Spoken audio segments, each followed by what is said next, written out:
Hello বন্ধুরা, আপনারা সবাই কেমন আছেন? আমি খুব ভালো আছি। কেন বলুন তো? ভগবানের কাছে এসেছি তো, তাই ভালো তো থাকবই। বহু বছর পর এই মায়ের এখানে দর্শন করতে এলাম। মা না, সরি, বাবা, গোসাই বাবার মন্দির। আপনারা কারা কারা শুনেছেন? নিশ্চয়ই শুনেছেন। যদি কেউ না এসে থাকেন বা শুনে থাকেন, তাহলে আমার ভিডিওটা কন্টিনিউ দেখুন, স্কিপ করবেন না প্লিজ। আমরা চলে এসেছি মন্দিরে। এসেই এই কাকিমার দোকানে এসেছি। কাকিমার এখানে মিষ্টি কিনবো বলে। ফলকড় দিয়ে পুজো দেব না, মিষ্টান্ন দিয়ে পুজো দেব। দাদা ভাই, আমার ছেলের তিনজনেরই পুজো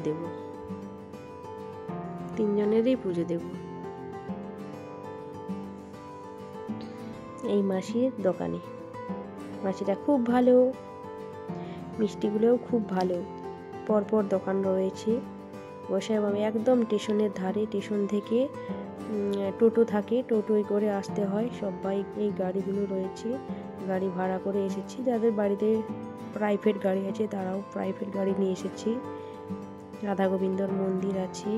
এই গোসাই বাবার মন্দিরে এই যে বাড়িটা দেখতে পাচ্ছেন, এখানে সব মায়েরা এসে এখানে ফল কাটাকাটি করে।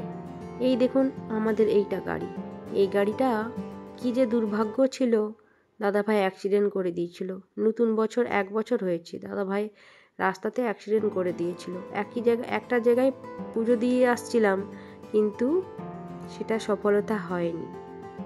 গাড়িটা একদম দুবড়ে মুচড়ে গিয়েছিল।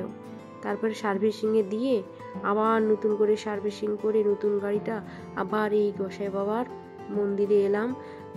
ব্রাহ্মণ ঠাকুরকে দিয়ে পুজো দিয়ে এলাম। মনটা খুব খারাপ ছিল যে নতুন গাড়ি একবার পুজো দিয়েছি, আবার একবার গোসাই বাবার মন্দিরে নিয়ে এলাম।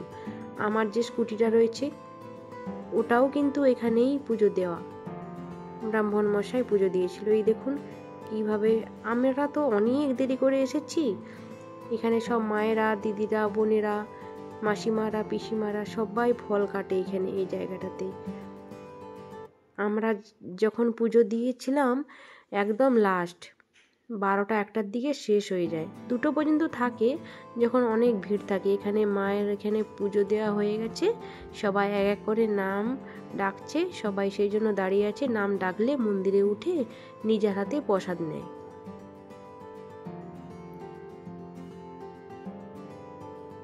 আর ওই যে গাছটা দেখতে পাচ্ছেন, ওখানে সবাই মানত করে। যাদের বাচ্চা হয় না, এই গোসাই বাবার এখানে মন্দিরে ওইখানে সামনে পুকুর আছে, ওই পুকুর ঘাটে চান করে মায়ের মন্দিরে মানত করে ওখানে ঘুমসি বেঁধে দিয়ে যায়। সবার মানসিক পূরণ হয় গোসাই বাবার এখানে। তাই ছোট্ট ছোট্ট পুতুল নিয়ে সবাই পুজো দিতে আসে, মানসিক শোধ হয়। আমার ছেলেও যখন ছোট ছিল, আমি যখন প্রেগনেন্ট ছিলাম, এখানে মানসিক করে গেছিলাম, আমিও পুজো দিয়েছিলাম। ছেলের যখন অন্নপ্রাশনের আগের দিন পুজো দিয়েছিলাম। মন্দিরের পুরো বারটা দেখাচ্ছি আপনাদের, দেখুন, খুব ভালো লাগবে। আপনারা আসবেন এখানে। এরাপুর বলে জায়গা, হাওড় স্টেশনে এলেই টোটোওয়ালাকে বললেই এখানে নিয়ে চলে আসবে।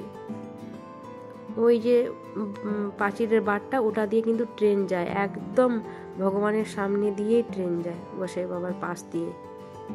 ওই ট্রেনের লোকরা যারা যারা রোজ ডিউটি করে সবাই ওই গোসাই বাবার মন্দিরে পয়সা ছুটে দেয়, জানেন। এইটা গোসাই বাবার মন্দির খুব জাগ্রত, অনেক দূর দূরান্ত থেকে সবাই আসে।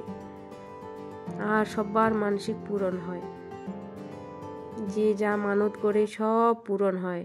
সেই জন্য আমাদের মনটা আর চাইলো যে গোসাই বাবার মন্দিরেও আরেকবার গাড়িটা পুজো দিয়ে আসি। তাই গাড়ি নিয়ে আমরা সবাই মিলে চলে এলাম। বাই বাই, ভালো থাকো, সুস্থ।